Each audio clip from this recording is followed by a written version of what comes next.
Aujourd'hui, nous allons voir comment utiliser notre téléphone comme télécommande, que ce soit un Android ou un iPhone. Alors, pour commencer, nous allons d'abord aborder le tutoriel pour Android, puis celui pour iPhone. Tout d'abord, vous devez vous rendre dans la description où je vous laisserai cet article sur mon site web. Vous y verrez simplement en rouge, comme vous pouvez le voir, télécommande pour Android, pour LG et Samsung, et télécommande pour tout type de téléphone ou de télévision. Je dois corriger cela, mais en gros, si vous avez une TV Edge LG Samsung, utilisez la première option. Si vous avez une TV d'une autre marque que LG ou Samsung, utilisez la deuxième option. Maintenant, la première option est la meilleure de toutes car elle ne contient pas de publicité directe et n'est même pas présente dans l'application sur le Play Store, mais est disponible via un APK, c'est pourquoi elle ne fonctionne que pour Android. Pour cela, il suffit de cliquer là où il est écrit la première application et cela vous dirigera automatiquement vers Dropbox où il est indiqué que j'ai partagé un fichier avec vous. Ensuite, vous cliquez en bas sur Ouvrir le navigateur, nous allons cliquer là et cela apparaît. Ici, nous aurons déjà l'application, elle s'appelle Base APK. Ne vous inquiétez pas, elle ne contient aucun virus ni rien de ce genre. Il suffit de cliquer sur Télécharger et une fois que vous cliquez sur Télécharger, le téléchargement commencera automatiquement. Et ici, il vous dira que le téléchargement devrait bientôt commencer. Une fois téléchargé, un fichier appelé Ctrl-Zip apparaîtra. Lorsque vous l'ouvrez, vous verrez cette fonction pour ouvrir avec WinRAR et dans ce cas, je vous recommande de l'ouvrir avec WinRAR. Une fois que vous avez commencé, l'application apparaîtra pour que vous puissiez l'ouvrir. Vous cliquez simplement sur Ouvrir et une fois que vous cliquez sur Ouvrir, cela affiche Ouvrir avec et vous choisissez l'installateur de paquets, vous cliquez là et ici, il est simplement indiqué que nous n'avons pas les permissions, donc nous devons les donner. Nous allons dans les paramètres, nous choisissons de faire confiance à cette source selon ce qui est indiqué, faire confiance à cette source, et une fois que nous avons fait confiance à cette source, cela nous permettra de vérifier que nous avons la possibilité d'installer des applications externes. Nous cliquons sur Je suis conscient, nous attendons simplement que cela apparaisse et nous cliquons sur Accepter. Une fois que nous cliquons ici, cela nous demande ce que nous souhaitons.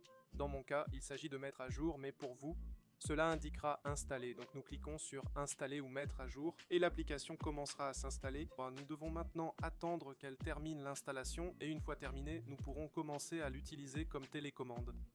Attendons et voilà, elle est installée. Regardez, elle effectue les vérifications de sécurité de Xiaomi, donc elle vérifie. Et une fois la vérification terminée, elle indique qu'elle a réussi les tests de sécurité pour que vous voyez qu'elle ne contient aucun virus ni rien de ce genre. Et ensuite, nous pourrons cliquer sur Ouvrir directement et la télécommande apparaîtra. Maintenant, si votre téléviseur est Samsung, il doit simplement indiquer Samsung TV en haut. Si ce n'est pas Samsung, nous glissons ici sur la gauche et il vous propose de choisir entre LG et Samsung. Nous allons choisir Samsung dans ce cas, car c'est un Samsung, et il est recommandé ici de se déplacer un peu pour pouvoir mieux enregistrer, car il est nécessaire d'être le plus près possible du téléviseur que nous allons allumer, sinon nous ne pourrons pas utiliser la télécommande. Donc, aussi près que possible, nous allons appuyer sur le bouton d'allumage dans ce cas, et si cela ne s'allume pas, c'est parce que je pointe mal le téléphone, car dans ce cas, nous utilisons l'infrarouge et nous devons pointer exactement là où se trouve l'infrarouge du téléviseur. Comment savons-nous où il se trouve ? C'est comme une lumière rouge qui clignote constamment, donc je sais qu'elle est sous le téléviseur, alors je vais descendre un peu ici pour que vous puissiez voir. En étant le plus près possible, je vais appuyer sur Allumer et là, il s'allume automatiquement. Pour que vous voyez que cela fonctionne vraiment, je vais le contrôler, je vais descendre ici, glisser, et regardez, si je clique ici, attendez que je me rapproche bien, regardez, ça fonctionne. Eh bien, si je ne me rapproche pas assez, ça ne fonctionne pas, mais j'ai dû m'approcher plus ici pour que vous puissiez voir, car j'étais trop éloigné. Donc, regardez ici pour que vous puissiez visualiser, nous allons appuyer sur le bouton en pointant ici. Regardez, ça bouge. Regardez selon comment j'appuie. Regardez là, je serai en train d'utiliser la télécommande. Donc, comme vous pouvez le voir, eh bien, je ne sais pas si vous pouvez vraiment voir, mais ici, je l'utilise, donc je dois pointer vers le téléviseur. Et regardez, ça continue de fonctionner, je suis en train de l'utiliser, et là, je peux directement utiliser mon téléphone comme télécommande. Passons maintenant à la deuxième option, et c'est que si votre téléviseur n'est ni LG ni Samsung, vous avez la deuxième option. Celle-ci vous redirige automatiquement vers le Play Store, et c'est une application qui est directement là, vous pouvez l'installer, mais je vous recommande quand même de visiter la page, car il y a des applications qui ont des noms assez similaires, donc en les utilisant, vous pourriez utiliser une qui n'est pas la bonne, mais celle-ci est 100% vérifiée et fonctionne. Pour cela, il suffit de cliquer sur Ouvrir et une fois que nous l'avons ouverte, une publicité apparaîtra ici, mais nous n'y prêterons pas attention. Nous allons simplement cliquer sur Ouvrir l'application et ici, nous avons déjà l'application. Dès que nous entrons, elle nous demandera quel est le téléviseur que nous avons. Dans mon cas, c'est un Samsung, et elle nous donnera différentes options. Dans mon cas, elle m'a donné 67 options. Ce qu'il faut faire, c'est essayer chacune d'elles, appuyer par exemple sur le bouton d'arrêt et passer à l'option suivante. Comme vous pouvez le voir, celle-là n'a pas fonctionné, donc je passe à l'option suivante qui serait l'option numéro 47. Nous l'avons déjà 47 et essayons de voir si elle allume ou éteint avec cette télécommande, sinon continuez. Dans mon cas, l'option numéro 41 a fonctionné. Si pour vous aussi la 41 fonctionne, vous pouvez l'utiliser, mais selon la marque, vous pourriez avoir un nombre différent de dispositifs. Rappelez-vous que dans ce cas, je l'ai fait avec Samsung, mais cette application permet effectivement toutes les marques de téléviseurs. Passons maintenant à un iPhone et il faut clarifier une chose. Dans les dispositifs précédents, nous utilisons l'infrarouge du téléphone pour nous connecter à notre téléviseur, dans ce cas un Samsung. Mais dans le cas des iPhones, l'infrarouge n'est pas disponible, donc nous devons passer par le Wi-Fi. Les applications que je vous ai montrées précédemment sur Android permettent également de l'utiliser via Wi-Fi, mais je vous ai montré via l'infrarouge car c'est très facile, nous n'avons même pas besoin de nous connecter à un réseau Wi-Fi ni rien et nous pouvons l'utiliser avec n'importe quel Android et n'importe quel téléviseur.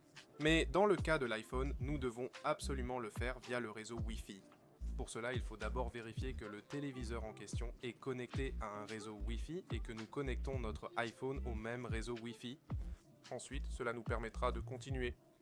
Dans ce cas, nous allons ouvrir ici le contrôle à distance pour iPhone. Cela nous redirigera automatiquement vers l'App Store. Et ici, nous avons l'application. En fait, c'est la même que sur Android. Nous l'avons là-bas, c'est le même logo. Et nous allons simplement l'installer. Une fois que nous l'avons installée, elle commencera directement et nous l'ouvrirons. Quand nous l'ouvrons, elle commencera à charger. Elle nous demande de sélectionner une langue, dans ce cas espagnol-Mexique. Elle dit que le téléphone se transforme en télécommande de TV. Nous continuons encore. Et ici, elle nous demandera de faire un paiement. Ne vous inquiétez pas, nous n'aurons pas à payer, ne cliquez pas 2 fois là-dessus ni rien, fermez simplement ici. Un message apparaîtra et peut-être que vous ne le voyez pas, mais en haut à droite, il y a un X, alors cliquez sur ce X. Une fois que vous avez cliqué sur le X, un nouvel écran apparaîtra qui dit « Avant de commencer, assurez-vous que la TV est allumée, connectez-vous au même réseau Wi-Fi sur votre téléphone et TV. » Je suis déjà connecté et nous cherchons la TV. Ici, nous autorisons la recherche de dispositifs et elle commence à trouver tous les téléviseurs connectés au même réseau Wi-Fi auquel nous sommes également connectés. Dans mon cas, c'est ce Samsung qui dit Sergio, nous cliquons dessus et il dit d'accepter la demande d'appairage. Comme vous pouvez le voir, là-haut, il me demande d'autoriser. Ici, je clique simplement sur autoriser et là, l'accès est déjà autorisé. Comme vous pouvez le voir, ici sur le téléphone, il nous dit TV Samsung connecté, que nous donnons un nom, une couleur, une icône, et nous enregistrons. Ici, l'application apparaît déjà. Il suffit d'appuyer sur n'importe quel bouton. Essayons. Comme nous sommes connectés via le Wi-Fi, il n'est pas nécessaire d'être très proche ni rien. Nous pouvons simplement augmenter le volume par exemple. Et regardez à gauche, cela apparaît. Je vais focaliser le téléviseur pour que vous puissiez voir que, par exemple, ici, quand j'augmente le volume sur le téléphone, le volume augmente. Et quand je diminue le volume, il commence à diminuer.